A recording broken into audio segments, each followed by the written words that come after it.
ನೀವು ಇಲ್ಲಿ ತನಕ ತಿಂದಿರದಂತಹ ಒಂದು ಅದ್ಭುತ ಕಬಾಬ್ ರೆಸಿಪಿನ ಇವತ್ತು ಹೇಳ್ಕೊಡ್ತಾ ಇದ್ದೀನಿ. ಒಮ್ಮೆ ನೀವು ಇದನ್ನ ಮಾಡಿದರೆ ಮತ್ತೆ ಮತ್ತೆ ಮಾಡ್ತೀರಾ, ಅಷ್ಟು ಸೂಪರ್ಬಾಗಿದೆ ಈ ರೆಸಿಪಿ. ಹಲೋ, ನಮಸ್ತೆ ಎಲ್ರಿಗೂ, ಹೇಗಿದ್ರೆ ಎಲ್ಲ?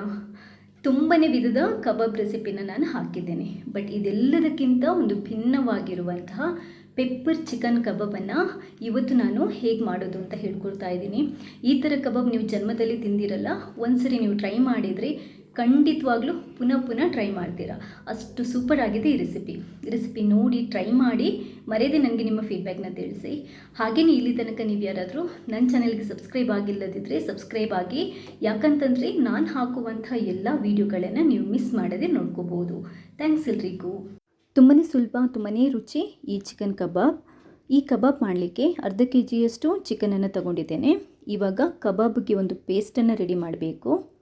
ಅದಕ್ಕೆ 4 ಹಸಿಮೆಣಸಿನ್ಕಾಯಿ, ಸ್ವಲ್ಪ ಶುಂಠಿ, ಒಂದು 7-8 ಎಸಳು ಬೆಳ್ಳುಳ್ಳಿ, ಒಂದು ಸ್ವಲ್ಪ ಪುದೀನ ಸೊಪ್ಪು, ಸ್ವಲ್ಪ ಕೊತ್ತಂಬರಿ ಸೊಪ್ಪು, ಸ್ವಲ್ಪ ಕರಿಬೇವು ಕರಿ ಲೀವ್ಸ್, ಒಂದು ಸ್ವಲ್ಪ ಬಡೆಸೊಪ್ಪು 1/4 ಟೇಬಲ್ ಸ್ಪೂನಷ್ಟು ಬಡೆಸೊಪ್ಪು, 1.5 ಅಥವಾ 2 ಟೇಬಲ್ ಸ್ಪೂನಷ್ಟು ಕಾಳು ಮೆಣಸಿನ ಪುಡಿ ಖಾರಕ್ಕೆ ಅನುಗುಣವಾಗಿ ಹಾಕಿ, ಅರ್ಧ ಟೇಬಲ್ ಸ್ಪೂನ್ ಕೊತ್ತಂಬರಿ ಪುಡಿ, ಅರ್ಧ ಟೇಬಲ್ ಸ್ಪೂನ್ ಜೀರಿಗೆ ಪುಡಿ, 1/4 ಟೇಬಲ್ ಸ್ಪೂನಷ್ಟು ಗರಂ ಮಸಾಲ ಪುಡಿ, 1/4 ಟೇಬಲ್ ಸ್ಪೂನಷ್ಟು ಅರಿಶಿನ, ಒಂದು ಅರ್ಧ ಕಪ್ಪಷ್ಟು ಮೊಸರು. ಅದಾದ ನಂತರ ಒಂದು ಚಿಕ್ಕ ನಿಂಬೆನ ಹಿಂಡ್ಕೊಳ್ಳಿ. ಇದಾದ ನಂತರ 1 ಟೇಬಲ್ ಸ್ಪೂನಷ್ಟು ವೆನಿಗರ್ ಹಾಕೋಬೋದು, ತುಂಬಾ ಟೇಸ್ಟಾಗಿ ಬರುತ್ತೆ. ಒಂದು 2 ಟೇಬಲ್ ಸ್ಪೂನಷ್ಟು ನೀರನ್ನು ಹಾಕಿ ಇದನ್ನ ನೀಟಾಗಿ ಪೇಸ್ಟ್ ಮಾಡ್ಕೋಬೇಕು. ತುಂಬ ತೆಳುವಾಗಬಾರ್ದು ಈ ಪೇಸ್ಟ್, ತುಂಬ ನೀರು ಹಾಕೋಬೇಡಿ. ಈ ಪೇಸ್ಟನ್ನು ಇವಾಗ ಚಿಕನ್ಗೆ ಹಾಕ್ಕೊಳ್ಳಿ. ಅದಾದ ನಂತರ ಇವಾಗ ಒಂದು ಮೊಟ್ಟೆನ ನೀವು ಚೆನ್ನಾಗಿ ಬೀಟ್ ಮಾಡಿಬಿಟ್ಟು ಮಿಕ್ಸ್ ಮಾಡಿಬಿಟ್ಟು ಅದನ್ನು ಕೂಡ ಈ ಮ್ಯಾರಿನೇಷನ್ ಮಾಡುವಂಥ ಚಿಕನ್ಗೆ ಹಾಕ್ಕೊಳ್ಳಿ. 2 ಟೇಬಲ್ ಸ್ಪೂನಷ್ಟು ಮೈದಾ ಹಿಟ್ಟು, 1 ಟೇಬಲ್ ಸ್ಪೂನಷ್ಟು ಕಾರ್ನ್ ಫ್ಲೋರ್ ಅಥವಾ ಕಾರ್ನ್ ಸ್ಟ್ರ್ಯಾಚ್ ಅಂತ ಕೂಡ ಅಂತಾರೆ ಇದಕ್ಕೆ, 1 ಟೇಬಲ್ ಸ್ಪೂನಷ್ಟು ಅಕ್ಕಿ ಹಿಟ್ಟು, 1 ಟೇಬಲ್ ಸ್ಪೂನಷ್ಟು ಉಪ್ಪು ರುಚಿಗೆ ನೋಡಿಕೊಂಡು ಅಡ್ಜಸ್ಟ್ ಮಾಡ್ಕೊಳ್ಳಿ. ಇಷ್ಟನ್ನು ಹಾಕ್ಕೊಂಡು ನೀಟಾಗಿ ಮಿಕ್ಸ್ ಮಾಡ್ಕೋಬೇಕು. ಈ ಮ್ಯಾರಿನೇಷನ್ ಮಸಾಲ ಇದೆಯಲ್ಲೋ ತುಂಬ ತೆಳ್ಳಗಾಗಬಾರ್ದು. ತೆಳ್ಳಗಾದರೆ ಆ ಮಸಾಲ ಚಿಕನ್ ಜೊತೆ ಅಂಟ್ಕೊಳ್ಳಲ್ಲ ಮತ್ತು ಫ್ರೈ ಮಾಡುವಾಗ ಬಿಟ್ಕೊಳ್ಳುತ್ತೆ. ಸೊ ಇದನ್ನ ನಾವು 1 ರಿಂದ 2 ಗಂಟೆ ಆದರೂ ಮ್ಯಾರಿನೇಷನ್ ಮಾಡಿ ಇಡಬೇಕು, ತುಂಬ ಟೇಸ್ಟಿಯಾಗಿರುವ ಚಿಕನ್ ಕಬಾಬ್ ಮಾಡಬೇಕು ಅಂತಂದರೆ.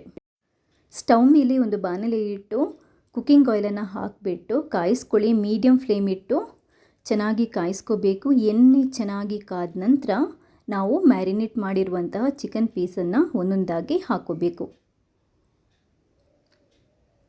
ಚಿಕನ್ ಪೀಸನ್ನು ಹಾಕಿದ ನಂತರ ಉರಿನ ಚೂರು ಕಮ್ಮಿ ಮಾಡಬೇಕು, ಅಂದರೆ ಮೀಡಿಯಮ್ಗಿಂತ ಸ್ವಲ್ಪ ಕಮ್ಮಿ. ಆ ಉರಿಯಲ್ಲಿ ಚಿಕನನ್ನು ಫ್ರೈ ಆಗಲಿಕ್ಕೆ ಬಿಡಬೇಕು. 1 ರಿಂದ 2 ನಿಮಿಷ ನೀವು ಚಿಕನ್ ಹಾಕಿದ ಕೂಡಲೇ ಮಿಕ್ಸ್ ಮಾಡಲಿಕ್ಕೆ ಹೋಗಬಾರ್ದು. ಅದಾದ ನಂತರ ಮಿಕ್ಸ್ ಮಾಡ್ತಾ ಫ್ರೈ ಮಾಡ್ಕೋಬೇಕು.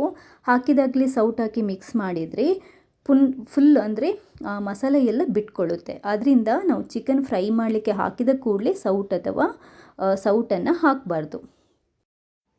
4 ರಿಂದ 5 ನಿಮಿಷ ಆದರೂ ನಾವು ಮೀಡಿಯಮ್ ಫ್ಲೇಮಲ್ಲಿ ಇಟ್ಕೊಂಡು ಚಿಕನನ್ನು ಫ್ರೈ ಮಾಡಬೇಕಾಗುತ್ತೆ. ನೋಡಿ, ಸೂಪರ್ ಆಗಿರುವಂಥ ಕ್ರಿಸ್ಪಿ ಆಗಿರುವಂತಹ ಪೆಪ್ಪರ್ ಚಿಕನ್ ಕಬಾಬ್ ರೆಡಿಯಾಗಿದೆ. ನೋಡಿದ್ರೇ ಬಾಯಲ್ಲಿ ನೀರು ಬರುತ್ತೆ. ನಿಮಗೆ ಇದರ ಫ್ಲೇವರ್, ಇದರ ಟೆಕ್ಸ್ಚರ್ ನೋಡಿದರೆ ಗೊತ್ತಾಗುತ್ತೆ ಎಷ್ಟು ಸೂಪರಾಗಿ ಬಂದಿದೆ ಅಂತ. ನೋಡಿ, ತೋರಿಸ್ತಾ ಇದ್ದೀನಿ ನನ್ನ ಕೈಯಲ್ಲಿ ಇದನ್ನ ಬಿಡಿಸ್ಬಿಟ್ಟು. ಸಖತ್ ಟೆಂಪ್ಟಿ ಆಗಿದೆ, ಸಖತ್ ಚೆನ್ನಾಗಿ ಬಂದಿದೆ. ಖಂಡಿತವಾಗ್ಲೂ ಈ ರೆಸಿಪಿನ ಒಂದ್ಸರಿ ಟ್ರೈ ಮಾಡಿ. ಮಾಡಲಿಕ್ಕೆ ತುಂಬಾ ಸುಲಭ ಇದೆ, ಯಾರು ಬೇಕಾದರೂ ಮಾಡ್ಕೋಬೋದು, ಈಸಿಯಾಗಿ ಮಾಡ್ಬೋದು. ರೆಸಿಪಿ ಇಷ್ಟ ಆದರೆ ಶೇರ್ ಮಾಡಿ, ಹಾಗೆಯೇ ಲೈಕ್ ಮಾಡಿ. ಇಲ್ಲಿ ತನಕ ನೀವು ನನ್ನ ಚಾನಲ್ಗೆ ಸಬ್ಸ್ಕ್ರೈಬ್ ಆಗಿಲ್ಲದಿದ್ದರೆ ಸಬ್ಸ್ಕ್ರೈಬ್ ಆಗಿ, ಯಾಕಂತಂದರೆ ನಾನು ಹಾಕುವಂಥ ಎಲ್ಲ ವೀಡಿಯೋಗಳನ್ನು ನೀವು ಮಿಸ್ ಮಾಡದೆ ನೋಡ್ಕೋಬೋದು. ಥ್ಯಾಂಕ್ಸ್ ಎಲ್ರಿಗೂ.